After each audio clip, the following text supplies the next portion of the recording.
Pickles to PITTSBURGH. The sequel to Cloudy with a Chance of Meatballs. Dear Henry and Kate, I'm having the best vacation ever, but I don't get much rest. I really wish you were here. Our group travels around in a big blue bus and somehow it manages to climb up and down the tallest and bumpiest mountains and around some of the biggest plants I've ever seen. We've visited many unusual places, met the local people, and even helped them out with some of the chores. I'm taking lots of pictures because this place is hard to believe. Can't wait until I see you next Thursday. Love and hugs, Grandpa. We all missed Grandpa an awful lot. His Saturday morning pancakes, his mostly funny jokes, and especially his wonderful bedtime stories. Tomorrow would be Tuesday and he'd be home. We could hardly wait to hear where he had been and what he had done. To pass the time, we helped Mom make spaghetti and meatballs for dinner. Henry made the largest meatballs we'd ever seen. They barely fit into the pods! Mom thanked us for helping but asked that the meatballs be much smaller next time. After we finished eating, Henry and I cleared the table so we could help pick a special welcome home cake for Grandpa. It was chocolate with strawberry icing and made in the shape of Grandpa's face. So we licked as much of the batter off the spoons as we possibly could. I took Grandpa's postcard up to my room and put it on that little table beside my bed. I kept staring at it and wondering. The lamplight made right a photograph of a wonderful place that seemed somehow familiar. I said goodnight to it and drifted off into my dreams, surrounded by milky blue skies and with Henry as my co-pilot. We carefully steer our plane through large puffs or mist. Soon we find ourselves soaring over an island. From the air, it looks like a gigantic feast. We decide to take a closer look and prepare ourselves for a bumpy landing, avoiding some broccoli and narrowly missing a tremendous hamburger on an oversized bun. We come down and taxi on what appear to be giant strips of crisp bacon. Henry and I stepped down from the plane and looked around in awe. Before us lies a strange but wonderful landscape. We are surrounded by larger-than-life vegetables. Nearby is a lake that smells like breakfast, bordered by leafy jungles of lettuce that resemble a tossed salad. We try to keep our balance as we walk around the top of a gigantic bagel and past a forest of towering carrots. One is pierced by a tunnel large enough for a car to drive through.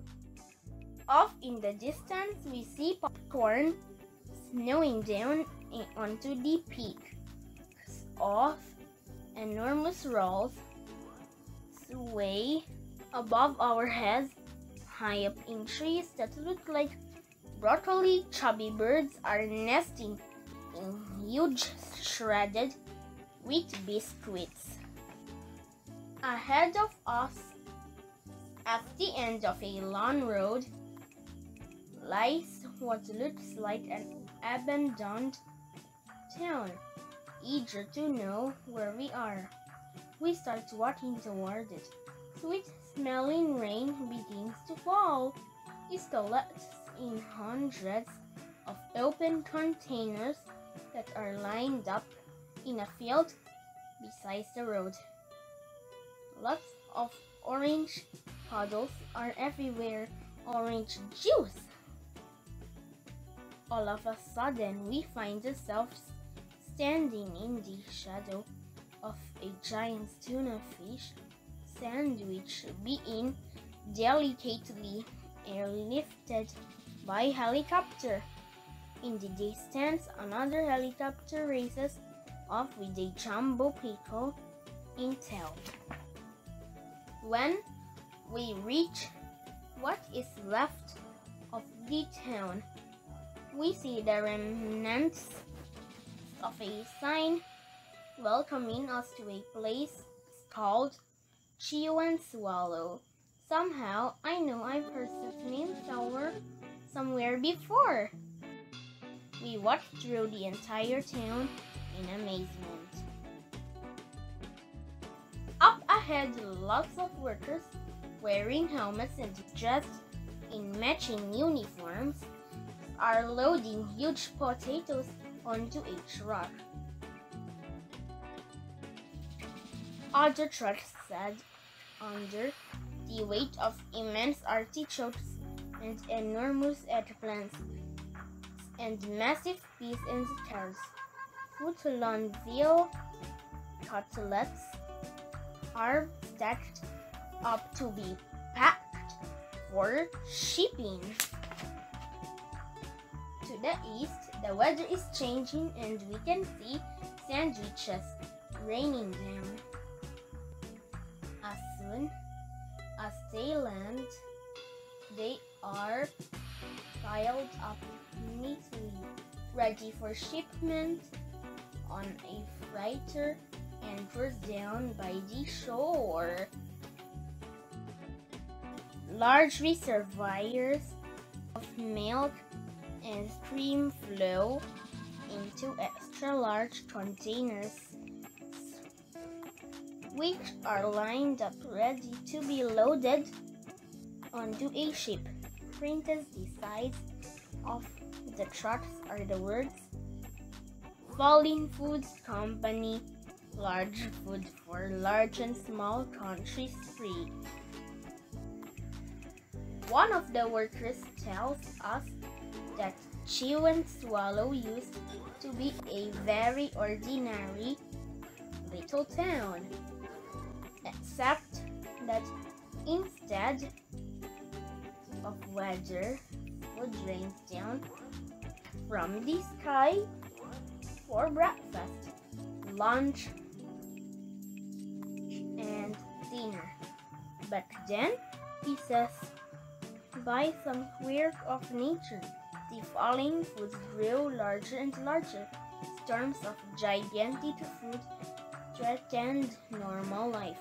So the people took their belongings and sailed away to a new land on rafts made of huge slices of stale bread. They returned years later to see what happens to Chew and Swallow. They discovered an endless food supply and decided to create the Falling Food Company. Now daily shipments are made to all parts of the world, from the smallest towns to the largest cities.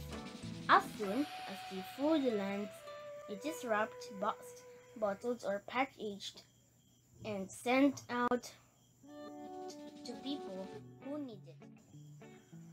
Even with poverty and drought throughout the world, there is always enough food for everyone. Henry and I think this is a great idea. We wish we could stay and work here, but I don't think they hire kids. It's getting late and we hate to leave, but we really have to be heading home. Mom's expecting us for dinner. The workers gave us a 2-foot wide chocolate chip cookie which we carry back to the plane. It just barely fits through the door. We buckle up. I rev the engine and we start rolling down the bacon runway as everyone waves goodbye. We can see dinner approaching from the west. Spaghetti and meatballs, I think. As we gain altitude, Chew and Swallow slowly vanishes into the distance. My alarm clock woke me with a jolt. It was finally Tuesday and I wanted to get to school fast. The sooner I got there, the sooner I'd get home, and the sooner I'd see Grandpa. When we got home, we ran as fast as we could into Grandpa's waiting arms. I brought back something for you, says Grandpa, and he gave each of us a very large box containing a chocolate chip cookie he had gotten on his trip. They were the biggest we had ever seen, almost 2 feet wide. Mom made Grandpa's favorite dinner, chicken and dumplings, and we surprised him with our special welcome home cake. He chose this slice with the mustache. By the time dinner was done, it was late and Grandpa was tired. When he was all tucked in bed, we knocked on his door to give him an extra good nice kiss.